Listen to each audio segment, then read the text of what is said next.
Let me ask you something, after seeing the moves the Lakers have made this offseason, do you truly believe they're done? Or is Rob Pelinka just getting started? Because today, we're diving into the next big moves the Lakers must consider to become true title contenders again.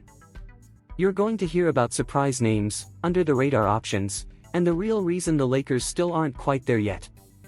So if you're a fan of this team, or if you just love NBA drama and smart front office strategy, this is the video you don't want to miss.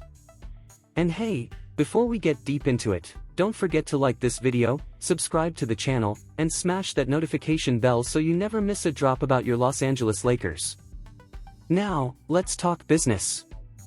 From the outside, it almost looks like the Lakers have done everything right this summer. They didn't blow up their core. They didn't give away their future. And somehow, they managed to fill three critical needs: a rim-protecting center, a defensive-minded playmaker, and a young shooter with potential, all without spending a single major trade asset. DeAndre Ayton, Marcus Smart, and Jake LaRavia. That's a strong trio on paper. It speaks to strategic vision, patience, and perhaps most importantly, belief in a core built around LeBron James.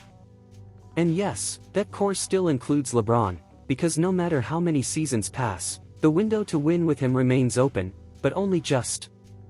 But if you're being honest, and Lakers fans usually are, you know something's still missing. There's a hole. A gap in the roster that's quietly become one of the most urgent issues of the offseason.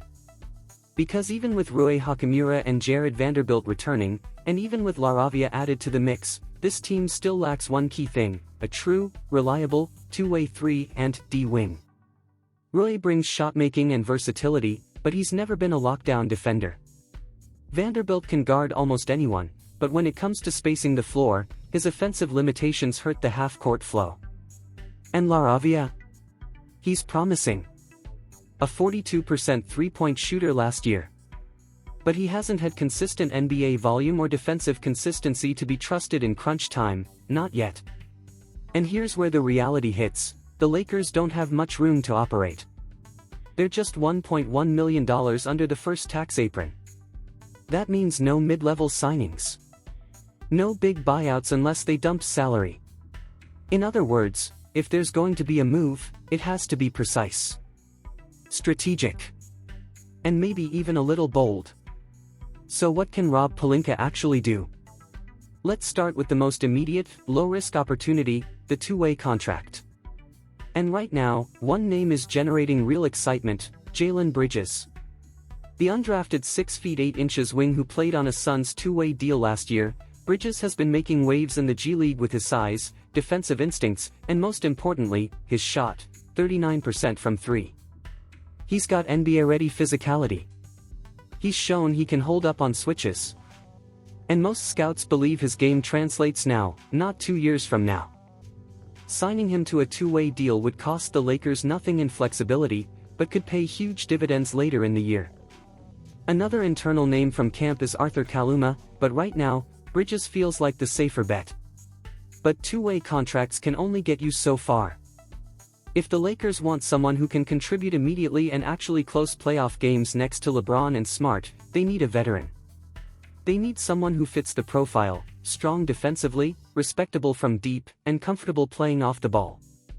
That brings us to Amir Coffey. The 6 feet 7 inches forward from the Clippers might not be a household name, but last season, he quietly shot 41% from beyond the arc. He doesn't need the ball in his hands, he's comfortable in a support role, and his defensive instincts are average but coachable. Best of all, he doesn't need starter minutes or offensive touches to stay engaged. That kind of humility and efficiency is exactly what the Lakers need in the margins. But what if you're aiming higher? What if you're looking for someone with real playoff mileage? Someone who can shift a playoff series with his versatility and leadership? That's when the conversation shifts to Kyle Anderson. Yes, slow Mo might not light up the scoreboard, but what he does offer is absolutely elite. Defense? Check, a career plus 2.5 defensive box plus minus. Playmaking? He's been a secondary ball handler his entire career. And switchability? He can guard positions 2 through 4, allowing LeBron to rest or Ayton to protect the rim. The only catch is that he's currently on Utah's roster, but whispers around the league suggest he could become a buyout candidate if the Jazz pivot toward youth. And if that happens, don't be surprised if Pelinka makes a hard push. There's also the wild card, Chris Middleton. Injuries have limited his consistency, yes. But if he's healthy and it's a big if, the Bucks decide to move on or Middleton becomes a buyout candidate, he might be the highest upside option available. A career 38.1% shooter from 3, a playoff-tested veteran, and a capable defender when locked in. You could argue that, if Middleton were even 80% of his former self, he'd become the Lakers' third-best player immediately.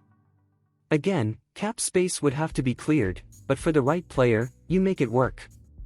Of course, there's always the trade market. And there's one name that keeps coming up among executives, Matisse Thybulle. He's not a scorer. But defensively, he's a menace. The kind of defender who makes life miserable for the opposing team's best wing.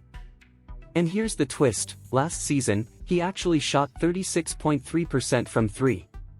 That's not elite, but it's respectable. He's showing growth. The Blazers have depth at his position and are rumored to be open to reshuffling, and a package involving Gabe Vincent or Maxi Kleber, plus a second-rounder or two, could be enough to pry him away. Still, all of this comes back to a single question: what do the Lakers value most right now? Is it veteran experience? Positional defense? Off-ball shooting? Or upside from within?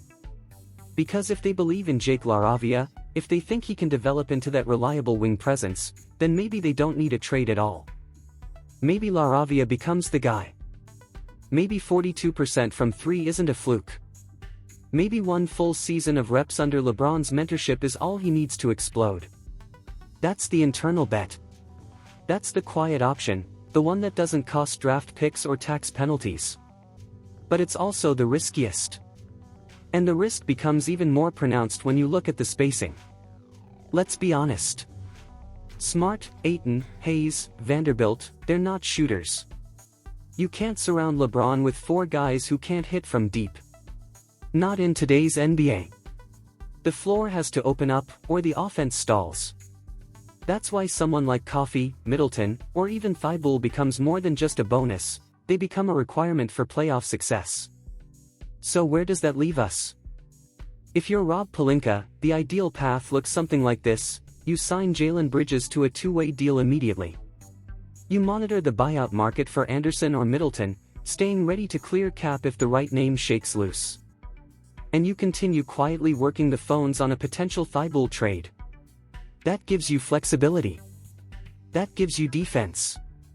And most importantly, that gives LeBron James the best chance to chase one more ring before the window closes for good.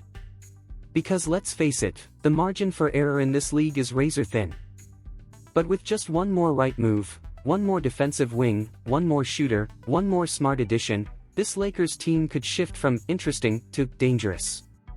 Let us know what you think the Lakers should do. Drop your trade ideas or dream targets in the comments. Who would you move for Thybulle? Is Middleton worth the risk? Do you believe in LaRavia?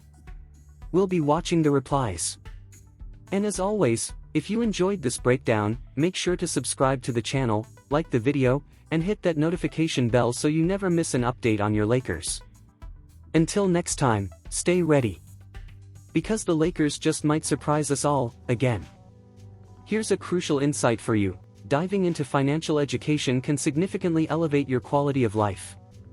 In the realm of finance, take the time to explore bonds and stocks, with a special emphasis on real estate investment trusts, REITs. These investments have the potential to generate passive income.